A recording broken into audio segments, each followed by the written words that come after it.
suntiknya Bu? Ya, Asuhan KB suntik Bu? asuhan KB ya. Di balik lu kameranya Kak.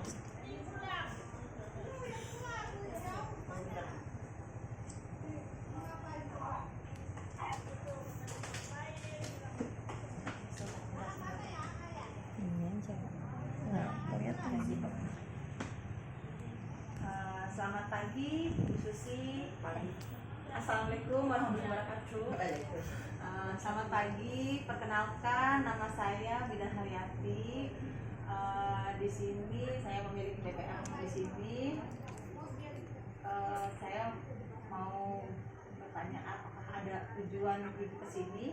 Ya, saya mau itu Bu mau nanya. Sebenarnya nama ibu siapa ya? Rita. Suara gede. Kurang kedengeran suara. Oh ya, Suaranya nggak kedengaran ya. Oh iya Bu ya. Ulang lagi ya Bu. Ya, enggak. Kemajuan. Kemajuan kepotong dong. Iya sih. Tidak, ulang lagi.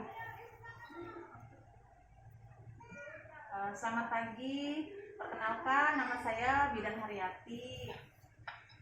Ibu kesini ada yang bisa saya bantu dengan kedatangan ibu kali ini? Ya saya mau ini Bu mau nanya. Oh ya, sebelumnya ibu nama ibu siapa ya? Rita. Oh Ibu Rita. Umur ibu berapa sekarang Bu? 35. 35. Anak sudah berapa Bu? Udah 5. Oh udah 5, udah banyak ya Bu. Oh iya. Ada yang bisa saya bantu Bu? Ya mau nanya kan saya pakai pil KB. Ya. Kendalanya mual, pusing. Jadi saya mau ganti bisa nggak itu? Oh gitu. Ibu pakai pil KB udah berapa lama ya? Udah lama lah, ada setahun. Oh, setahun. Tadi Bu ada mual, pusing Iya. gitu ya. Terus nafsu makan nggak Bu kalau minum pil KB? Ya nggak begitu. Nggak begitu ya. Oh, gitu. Jadi Ibu rencananya mau pindah ke KB Iya. suntik. Oke.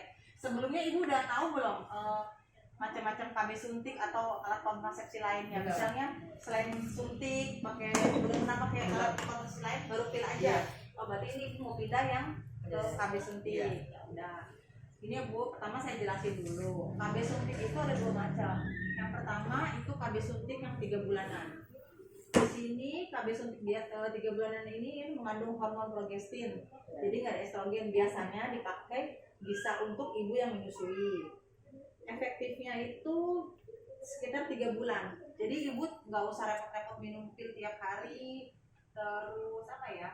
Misalnya ibu lupa, kalau pil kan ada Iya. rentan lupa ya Ada Bu, lupanya. ada resiko lupa, bisa hamil lagi. Nah, terus kemudian biasanya itu pertama suntik nanti ibu akan mengalami yang namanya flek-flek dulu karena ibu baru pertama kali suntik. Nah, kemudian ada juga selanjutnya ibu enggak datang bulan karena pengaruh hormon. Ada sebagian perempuan juga yang mengalami penambahan berat badan Bu, jadi badannya bisa gemuk. Iya, iya sih. Terus biasanya sih nggak datang bulan ya Bu kalau KB suntik. Yang kedua ada KB suntik yang 1 bulan, yaitu namanya suntik kombinasi. Nah di sini mengandung hormon estrogen dan progesteron. Tapi ibu harus suntik 1 bulan sekali. Biasanya 28 hari kita jadwalkan untuk kembali suntik. Kemudian kalaupun ibu mau pakai suntik yang 1 bulan, biasanya kembali suburnya cepat Bu, Iya. karena nanti ibu akan haid tiap bulan. Yang kekurangannya ya ibu harus rasakan sakit disuntik setiap bulannya gitu. Sampai sini apakah ada yang mau ditanyakan lagi? Oh gitu. Tapi ibu udah nggak ada rencana untuk hamil lagi? Enggak. Oh udah 5 ya Bu. Cuman di sini juga ada kekurangannya kalau KB itu misalnya tidak bisa melindungi dari penyakit HIV atau AIDS ya. Iya. Karena yang bisa melindungi itu cuma pakai kondom. Tapi suami ibu kerja di mana? Enggak ada. Oh, Ya nggak udah bisa berlayar ya. ya. Oh, gitu. Ya udah. Berarti ibu nanti tinggal pilih aja mau KB suntikan 1 bulan apa yang 3 bulan. Kalau ibu nggak menyusui, saran saya sih yang 1 bulanan aja Iya. biar ibu ini lagi mindset teratur. Ya Bu ya. Sampai sini ibu udah ngerti belum Udah, apa Bu. yang saya jelaskan? Udah. Oh, jadi ibu mau suntik yang 1 bulan apa yang 3 bulan? Yang 3 bulan aja. Pakai 3 bulan yang agak lama ya. Biar agak gemuk ya Bu Iya. badannya ya. Iya deh, boleh kayak gitu. Nanti ibu bisa langsung apa namanya? Di apa? Mengganti itunya. Ibu pilih habisnya kapan Bu? Habis ntar akhir bulan. Akhir baru minum ya. Iya. Boleh. Kalau ibu mau suntik nanti malam ini nggak usah minum, langsung suntik juga boleh. Iya. Ya Bu ya, nanti Iya. tinggal diatur aja waktunya. Nanti kalau ada yang mau ditanyakan lagi, boleh tanyakan ya. Terima kasih atas kedatangannya ya Bu. Iya.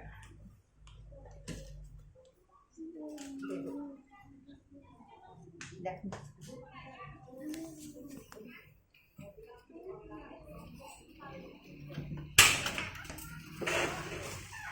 Hati-hati. Iya. Ya, Udah Bu. gimana? Ya, gimana rasanya? Aneh? Aneh Bu. Apa udah mantap? Agak aneh Bu. Oh gitu, anehnya apa? Anehnya tuh apa ya, karena dia dari KB suntik dari KB pil mau kembali ke suntik, karena dia pakai yang pil itu kan dia kurus kata badannya. Oh, Ya itu aja, cuman kan dia umurnya 35 ya Bu, kayaknya kan udah harusnya nggak usah hamil lagi kan ya. Ya saya saranin sih tadi suntik yang 1 bulan, cuman orangnya mintanya yang 3 bulan nanti katanya mau pindah begitu.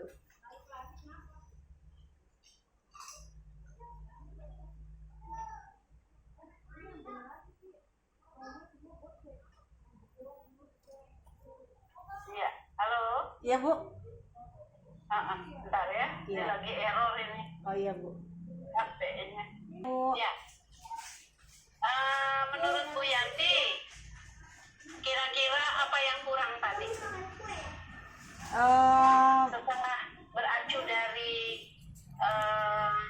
daftar tiliknya, kira-kira yang Bu Yanti lakukan sudah mantap atau ada yang masih kurang pede gitulah? Masih ada sih Bu, namanya kurang pedenya gini, timbal balik pasien itu ke saya tuh dia cuman bilang ya ngerti, cuman kan tidak meyakinkan pasiennya bilang ngerti itu Bu, karena kan sebelumnya dia pakai pil. Jadi menurut Bu Yanti gimana? Ya sudah cukup sih Bu. Ya, oke. Ya, jadi memang namanya penkes dan konseling itu kita perlu sedikit sensitif ya.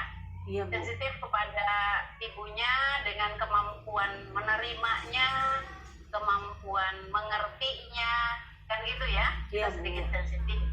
Jadi awalnya memang harus ditanya dulu, sebaiknya ditanya dulu apa saja yang dia tahu tentang suntik itu, Iya Bu. ya kan? Iya. Jadi kita nangkap dulu kemampuan dia, apa yang dia tahu, mungkin saja ada yang sudah benar atau ada yang masih salah. Nah itu kita luruskan kalau yang masih salah. Yang sudah benar kita support. Itu penting itu, karena masing-masing orang dengan kemampuannya beda-beda. Iya Bu. Kan? Iya benar. Ya. Nah setelah itu, setelah kita menjelaskan menggunakan media, daftar tilik dan sebagainya, itu kalau bisa pelan-pelan supaya kita mengukur dia memahami tidak apa yang kita infokan, kan gitu ya? Iya Bu.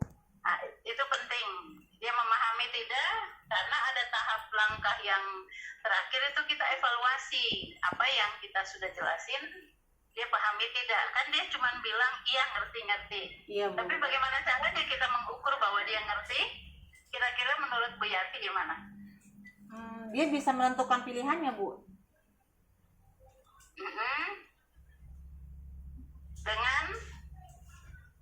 Iya dia Dengan menyebutkan kelebihan, kekurangan. Nah itu penting. Iya Bu. Sebab kadang-kadang kita cuman bilang aja dia sebutkan oke ngerti karena mau cepat pulang ya, tetapi kita lupa bahwa kalau pasien itu dia paham benar kelebihan dan kekurangan, gejala, gangguan dan sebagainya, itu dia tidak akan mudah untuk gonta-ganti. Iya Bu. Itu ya, itu pegangan kita ya. Jadi kita menguatkan, memperbaiki apa yang dia sudah tahu atau masih keliru kita luruskan. Kemudian kita kuatkan dan motivasi dia untuk dia pahami dan dia lakukan sehingga bisa dia menggunakan alfonnya, alat kontrasepsinya yang baik dan benar. Ketika dia dapat keluhan, nah itu dia tidak akan mudah untuk ganti karena dia lagi ya. mengerti. Iya, Iya, kira-kira seperti itu. Yang Iya, lain Bu. sudah bagus, Iya, Bu. mantap. Tinggal yang berikutnya. Ya Bu, Oke, terima lanjut kasih. lagi Iya Bu. sampai 9 ya. Oke Bu, ya lanjut. Terima kasih ya Bu. Ya, tiganya dibikin yang bagus ya, Say. Iya Bu. Yang singkat-singkat, yang penting-penting sesuai langkah-langkah Ya. tampilnya itu. Iya Bu, iya. Oke. Terima kasih Bu.